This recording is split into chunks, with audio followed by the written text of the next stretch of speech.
44,000 मतांनी निवडून आले बोलले.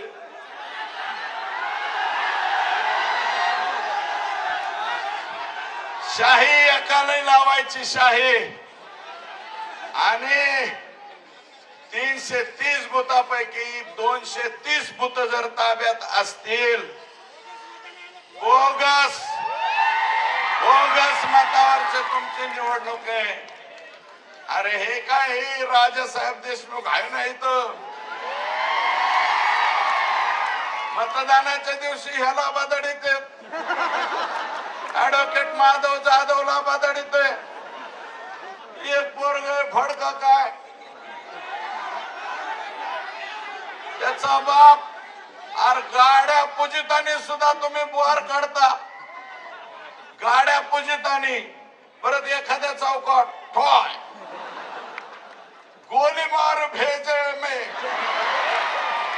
भेजा जो करता है, असं कोणतं तरी सत्य का काय पिक्चर मध्ये गाणं.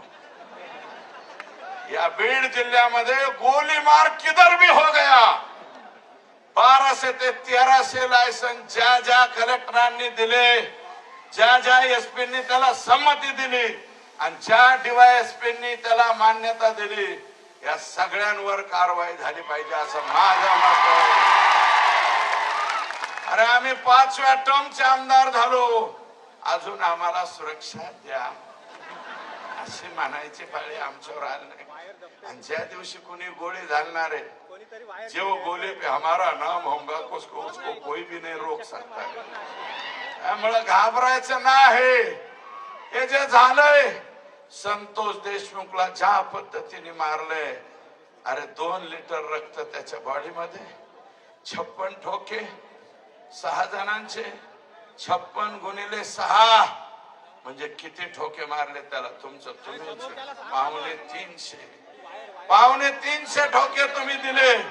आणि त्याला दिल्याच्या नंतर सुद्धा 12 तारखेला माझा सवाल आहे आमच्या पंकुताईंना.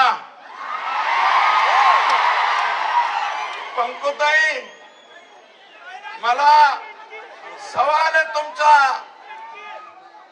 संभाजीनगरला तुम्ही एअरपोर्टवर उतरला, 12 तारखेला तुम्हाला 12 डिसेंबर ही गोपीनाथजी मुंडे साहेब यांची जयंतीचा दिवस मान्य करतो मी. तुम्हाला जायचं होतं तिकडं, पण वाकडी वाट करून तुम्ही संतोषच्या घरी का गेला नाही? तो का नाही गेला हा सवाल आहे माझा. तुम्ही का गेला नाही? किंवा फक्त बोलतात कोरड काम. धनु भाऊ, तुम्ही जे बोललात ना गोपीनाथ गडाचा, अरे गोपीनाथ मुंडे कोण?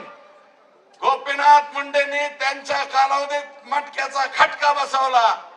मुंबईतलं गँगवॉर कोणी जर बंद केलं असेल तर ते गोपीनाथराव मुंडेंनी बंद केलं. गोपीनाथांच्या बरोबर सुद्धा आम्ही 10 वर्ष काम केलं. तो अनुभव वेगळा आहे, तुमच्या पुढे अनुभव काम करणं वेगळं आहे. तुम्हाला चांगले मोठाले आणि जे माणसं चांगले आहेत पंकुताई, तुम्हाला माणसं जमत नाही. तुम्हाला असे पाहिजे जी हुजूर जी. आमची औलाद जी हुजूर करणारी नाही. आमची औलाद स्वाभिमानी औलाद आहे. तुमच्या पुढे जी हुजूर करणार नाही. आजपर्यंत केला नाही आणि उद्या बी कवाच करणार नाही. भले राजकारणात बाजूला जाऊ, परंतु पंकुताई, तुम्ही जसं यायला पाहिजे होतं तुम्ही आल्या नाही. चुकलात, याचं उत्तर द्या. काय असेल देऊ वाटलं तर द्या, नाही तर अपेक्षा बी नाही. नाहीच भेटायला आला तर अपेक्षा काय तुमच्याकडून? किमान तुमच्याकडून अपेक्षा होती, ते नाही. 300 टिप्पर वाळूचे, 400-500 टिप्पर फुकाट राखेचे. मी माहिती घेतली, राखच काय उचले ते म्हणले डायरेक्ट पिस्तूल घेऊन येतो. अधिकारी म्हणतो इथं राख भरू नका, गोली मार.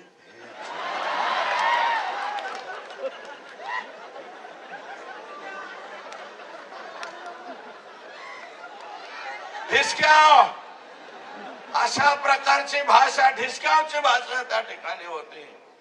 काय करीन, 4 लोक काय करतील?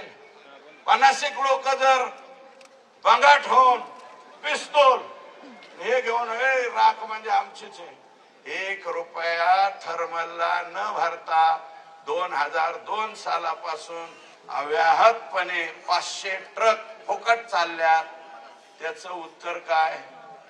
मग पंकुताई 14 ते 19 तुम्ही होत्या, तुम्ही का बंद केल्या नाही?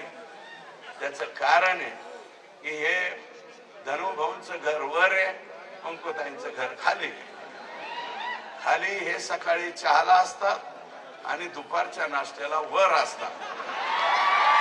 आणि धनुभाऊ, पंकुताई, धनुभाईंनी तुमचं सगळंच काढून घेतलेलं तुम्हाला मिळच नाही लागलं. सगळे झंटा फंटा आटम उधर है. हा सगळा झंटा फंटा आटम कोण सांभाळित होता? आका. त्याला नाव घेत तुम्ही. आमदारकी सुद्धा मी नाही म्हणलं, पंकजाताई म्हणल्यात भाड्याने दिली, म्हणजे मंत्रीपद. मी तर आता म्हणतोय, त्या स्वतः म्हणल्यात भगवान भक्तीगडावर, स्वतः म्हणल्यात भाड्याने दिले म्हणले मंत्रीपद. यांनी नुसतं डिप्युटीशीच भाड्याने नाही दिली, पालकमंत्री पदच भाड्याने नाही दिलं, राज्याचं हे कोणतं कृषी खातं सुद्धा भाड्याने दिलं. मग आता चुकीच्या माणसाच्या हातात भाड्याने दिलं